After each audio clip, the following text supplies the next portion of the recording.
Hi, I'm Chef Jason Hill. Beef tenderloin recipes do not have to be complicated. Today's recipe calls for just a few simple ingredients, and this recipe will rival any steak on any restaurant menu.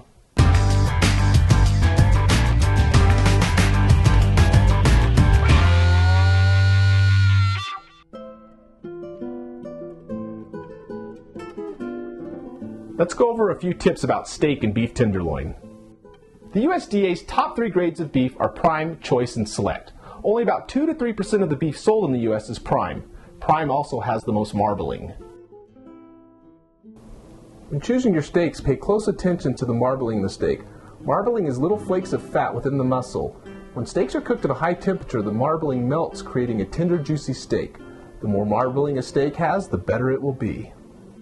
The beef tenderloin is a non-weight-bearing muscle, which receives very little exercise, and that is why it is so tender. It is also only about 4 to 6 pounds per steer, and that's another reason why it is also so expensive. Alright, enough of the boring facts. Let's cook. For the steak preparation, you'll need 2 small 6 to 8 ounce beef tenderloin steaks and some extra virgin olive oil, followed by a tablespoon each of sea salt and fresh cracked pepper. Now, we can't serve this pan-seared tenderloin without a great easy sauce. Here's what you'll need to make an awesome pan jus. You'll need about a half a cup of water, a teaspoon of tomato paste, a quarter cup of marsala wine, a tablespoon of balsamic vinegar, and a tablespoon of Worcestershire sauce. Mix well. Next, I dice 1 small shallot and set aside. First, preheat a heavy gauge sauté pan on high. Now I add about 2 tablespoons of extra virgin olive oil to my pan. Now I add the steaks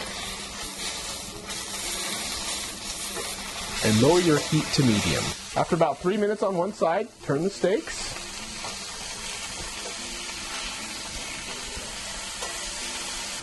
To sear your edges, you can set your steaks on their side. Check the doneness of the steaks after 3 to 5 minutes.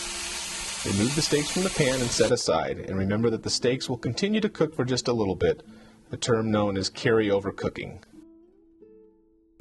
Now add your diced shallots